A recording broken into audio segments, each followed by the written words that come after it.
嘅旅客咧？咁轉頭翻嚟咧，我哋都會詳細傾下。先請旅遊界立法會議員姚柏良同我哋傾先。早晨，姚柏良。早晨，蕭樂文，早晨各位觀眾聽眾，你好。嗱，整體都講下先，因為施政報告都提到一啲發展旅遊嘅措施嘅，譬如發展盛事加旅遊啦，譬如一啲樂園方面有一啲提升園區設施啊，譬如另外都提到話會推行特色地方主題嘅深度遊啊，打造高端客首選旅遊目的地等等嘅咁。喺發展旅遊施政報告方面一啲措施咧，你嘅關注點係啲乜嘢？同埋以上講到頭先講嗰啲發展旅遊嘅措施，你覺得嗰個對旅客吸引力有幾大咧？嗱，剛才你提到嗰啲嗰啲措施咧，我哋都係歡迎嘅。事實上，我哋係要打造多元化嘅一啲嘅旅遊嘅體驗俾旅客，呢個好重要。即係尤其是不同旅客有不同嘅需求，咁我哋結合翻我哋自己香港本地嘅特色嘅資源，我哋嘅山與海，我哋嘅城市景觀，咁其實打到不同嘅深度遊咧，能夠延長旅客喺香港逗留嘅時間，或者多啲消費嘅空間，咁呢個係即係大家共同嘅目標嚟嘅。咁當然咧，即係我自己一路都係好關注，第一個就係開拓新客源市場啦。咁呢個睇到政府都好努力去做嘅，即係喺中亞嗰度，佢嗰幾個國家亦都喺個簽證嗰度會有啲放寬啦。保安局嗰度都特別係喺呢方面都過去都同我哋業界都就住東盟一啲國家嘅簽證咧都係放寬嘅。咁另外即係政府都睇到，你都睇到政府而家大力去即係中東客源啊，同埋東盟客源啊呢方面都係一個主打。咁當然其實我哋可以再諗遠少少嘅，即係其實俄羅斯客源啊，甚至歐洲啲個別嘅國家咧，我哋都可以因應翻一代大數據咧，可以諗再開拓嘅。咁除咗開拓新客源之外咧，其實我哋一路都同政府甚至同特首講咧，其實我哋喺門口嘅客源咧，即係都要諗下點樣吸佢變成入境客。咁特別係講到就係一個就係關於一個中轉客市場。其實中轉客市場咧，即係如果可以簡單嚟講咧，其實分兩類嘅，一個咧就我哋叫過境客，即係 transit， 即係 air to air，即係喺香港機場裏邊禁區裏邊轉機嘅啫嚇，或者佢中轉停留嘅啫。咁另一種咧就係轉機客咧，就係好似我哋喺內地好多旅客咧經香港咁啊飛出去，或者喺香港翻嚟之後翻內地嘅。咁呢啲中轉客市場咧，其實我覺得係可以能夠即係加大力度去做多啲嘢嘅，尤其是我哋喺10月1號開始咧，大家留意，其實10月1號開始咧，其實我哋嘅嗰個飛機乘客離境稅咧就會由120蚊加到200蚊嘅。當然我哋業界本身唔係太過支持去呢個加價啦，因為本身個成本都係一個要考慮嘅因素。但係就即係政府都聆聽咗我哋業界嘅意見啦，咁就將嗰個豁免咧，即係豁免範圍呢個擴闊嘅。咁以前咧就係即係淨係而家現時嚟講，10月1號之前咧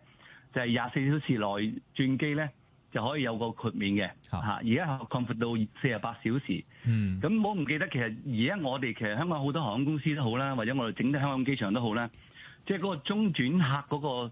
個比例咧都唔細嘅。咁當然咧仲未翻到疫情前嗰個中轉客嗰個比例咁大。咁但係如果以我哋今年目標可能大概6000客嚟講咧，即係6000人次嘅客流嚟講咧，如果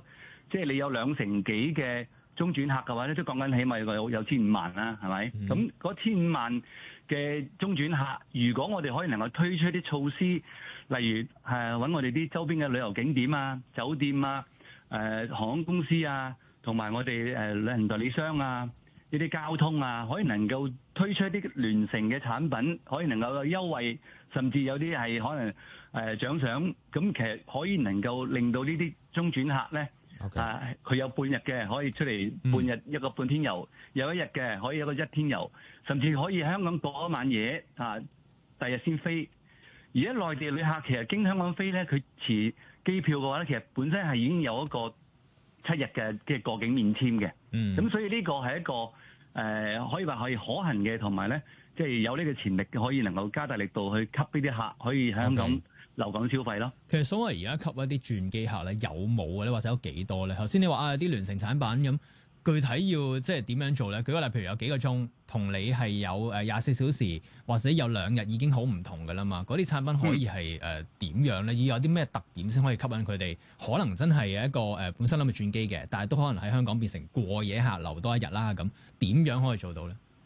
嗱，初步咧如果大家有留意嘅話，其實機管局都同某一個平台嘅公司啦，就合作去推一個免費嘅一個市區遊。咁啊，即係如果佢知道嗰個客佢本身係佢轉機嘅時間係有7個小時嘅空間，咁其實佢有一個免費嘅一個 tour 俾佢，就可以嚟市區一個維港呢方面嘅尖沙咀呢邊一個市區遊啦，或者去往黃大仙，去兩條線嘅。咁遲啲可能會再加啲其他線。姚柏良，我想問，因為呢個嗱，就算有啦，但係代唔代表佢令到嗰啲人本身唔嚟香港轉機，變成一個嘅嚟香港轉機嘅轉機客？呢個兩樣嘢嚟㗎嘛？點樣係做到呢樣嘢？嗱，第一我諗呢個係可以一石二鳥嘅，我覺得即係第一本身其實我哋都要加大宣傳咧，呢個機場嗰個離境稅嗰個新嘅豁免咧，呢個係希望能夠。即係佢哋可以能夠200蚊退稅，可以令到佢加強個誘因，佢嚟香港飛啦。咁另外一個就係話，如果本身亦都有一啲嘅，即係喺香港逗留，可以能夠有一啲吸引力俾到佢嘅，咁佢可能會增加佢對嚟香港飛嘅誘因，或者甚至佢原本打算出外旅遊去出境去其他國家嘅，但係喺香港順便都可以玩下，玩翻1-2日，亦都唔定。呢個係會。即係都會影響到嗰個出行嘅旅客嘅嗰個一個行程嘅構思嘅。咁如果我哋就係要有啲咁嘅吸引力俾佢，佢先至會令到佢即係會有個咁嘅選擇啦。咁其實呢啲喺其他國家嘅機場都有啲類似咁嘅做法嘅。其實我哋本身2017年嘅時候咧，其實 TB 旅發局咧，其實都有推出過即係一個中轉客呢個方面嘅一個計劃嘅。咁當然啦，即係嗰陣時係做得嗰個力度真係唔係話好大嘅啫，可能啲交通呢啲交通票啊，呢啲嘅一啲嘅即係免費嘅一啲嘅一啲嘅優惠俾到佢啊。咁其實嗰個，我覺得最緊要係如果能做到就其實航空公司平台其實佢知道嗰個客佢訂機票，佢個中間嗰個轉機嗰個時間有幾多嘅。咁其實佢可以針對性咁就住呢啲客咧，可以能夠推出一啲嘅優惠嘅產品。咁如果本身我哋係透過酒店、航空公司、景點能夠即係因應翻佢唔同嘅時間，可以打造一啲唔同嘅聯乘嘅產品嘅話咧，其實可以針對咁樣去吸引啲客咧，可以玩埋香港先再飛出去，或者翻嚟嘅時候可以玩下香港先至再翻內地。咁其實呢個我覺得係一個較為可行嘅做法咯。不過頭先你講到話轉機客咁，可能中間有幾個鐘啦，係咪可以出去一啲點，譬如市區咁樣，等佢哋有啲本地遊啊咁。但係都涉及到其實嗰個地理上面會唔會都太趕咧？或者究竟揀啲咩點係做一啲即係本地遊去吸引呢啲中轉客啦咁。另外就係其實有啲其他地方嘅機場係咪即係就算冇一啲係外出等佢哋去遊嘅，但係本身個機場已經有一啲一定嘅吸引力，令到佢哋可能喺嗰個中轉咧都係一個選擇嚟嘅喎。譬如有啲嘅機場嘅設施啊，有啲就係有啲好特色嘅，涉及到佢哋國家嘅一啲文化，甚至博物館啊，喺個機場入邊有個咁嘅專區咁，係咪香港都可以參考下咧？又呢當然可以參考啦，即係事實上就Skytopia 未來嘅發展，其實都係循呢個方向，即係令到啲旅客咧，哪怕佢只有3個鐘頭嘅轉機時間咧，佢都可以出嚟 Skytopia 行下，有啲唔同嘅玩樂又好，shopping 又好，或者啲參觀又好。咁其實本身如果你話本身而家嚟講咧，機管局嘢呢個試點，佢呢個7小時之內嘅，佢有7小時嗰個轉機時間嘅，而家提供呢個